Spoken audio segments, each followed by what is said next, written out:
Seja muito bem-vindo ao canal Cosmovisando. Eu sou o Jonathan Anderson e muito provavelmente você já tenha ouvido falar do famoso texto de Mateus 3,11, no qual João Batista disse: "Ele vos batizará com o Espírito Santo e com fogo".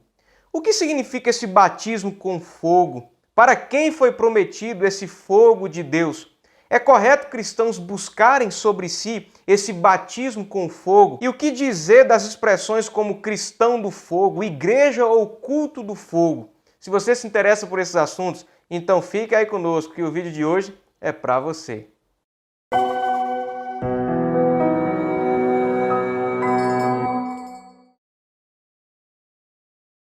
É mais que comum ouvirmos hoje expressões do tipo igreja do fogo, crente do fogo, culto com fogo e outras tantas expressões que nós bem conhecemos. Via de regra, o texto utilizado para alicerçar esse uso constante do fogo é o citado acima. Mas o que de fato queria João Batista dizer com isso? Seria esse um precedente aberto para que os crentes buscassem o fogo de Deus sobre si?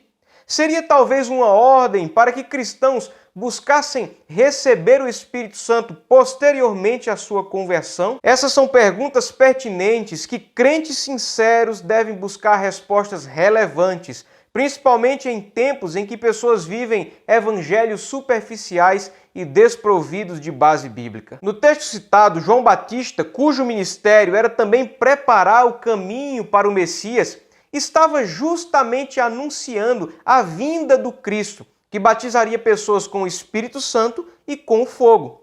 Mas para quem era o Espírito Santo e para quem era o fogo? Aliás, o que era esse fogo profetizado por João Batista? É de suma importância analisarmos o real significado destas expressões, visto tratarem-se de uma das mais mal interpretadas de todo o Novo Testamento. Pois bem, o texto diz primeiro que Cristo batizaria algumas pessoas com o Espírito Santo.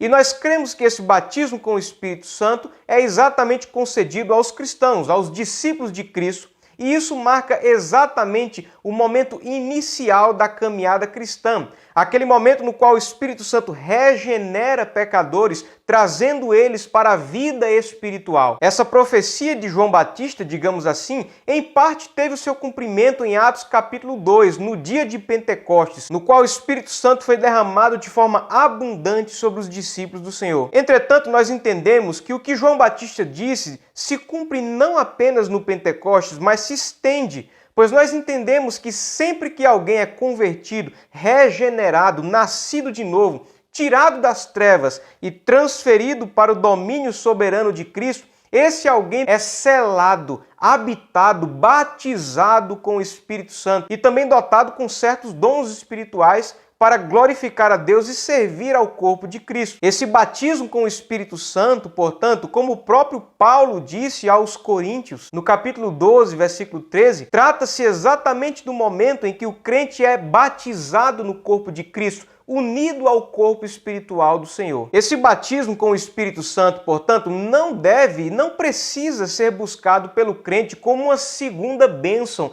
após a sua conversão, pois a palavra de Deus nos garante que uma vez que fomos salvos, já recebemos o selo, a habitação e, portanto, o batismo com o Espírito Santo. Todo crente genuíno, essencialmente, portanto, e necessariamente já é habitado, selado e batizado com o Espírito Santo. Lembremos-nos do que diz Paulo aos Efésios, quando escreve: "Em quem também vós estáis, depois que ouvistes a palavra da verdade, o evangelho da vossa salvação, e tendo nele também crido, fostes selados com o Espírito Santo da promessa, o qual é o penhor da nossa herança, para a redenção da possessão adquirida para louvor de sua glória." Isso não quer dizer, obviamente, que o crente deva viver num estado de frieza espiritual. Antes, ele deve buscar sempre crescer na graça e no conhecimento de Cristo, enchendo-se cada dia mais do Espírito Santo, chegando inclusive a experimentar o que John Stott chamou de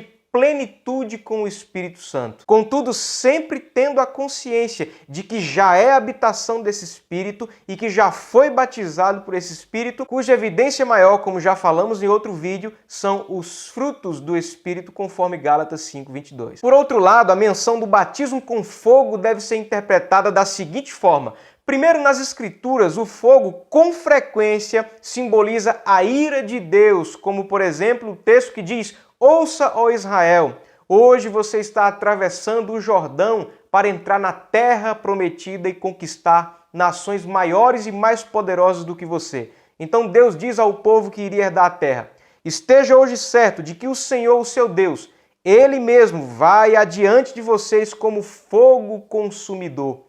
Ele os exterminará e os subjugará diante de você. Isso está em Deuteronômio 9, de 1 a 3, demonstrando fogo como sinal do juízo de Deus. No entanto, nós devemos reconhecer que também há textos na palavra de Deus no qual o fogo é tratado como um símbolo da santificação, como por exemplo no momento do chamado de Isaías, em que diz que um dos serafins voou até mim, trazendo uma brasa viva tirada do altar. Com a brasa tocou a minha boca e disse: eis que esta brasa tocou os teus lábios, a sua iniquidade foi tirada e o seu pecado perdoado. Portanto, nós podemos dizer que há textos nas Sagradas Escrituras que retratam o fogo como uma bênção de purificação e santificação sobre os crentes. No entanto, na maioria dos textos, o fogo é um sinal de juízo de Deus derramado sobre os ímpios. Portanto, um batismo com fogo, de acordo com a Bíblia, só pode ser duas coisas: ou a obra de santificação na vida dos filhos de Deus, ou o castigo eterno para os filhos do maligno.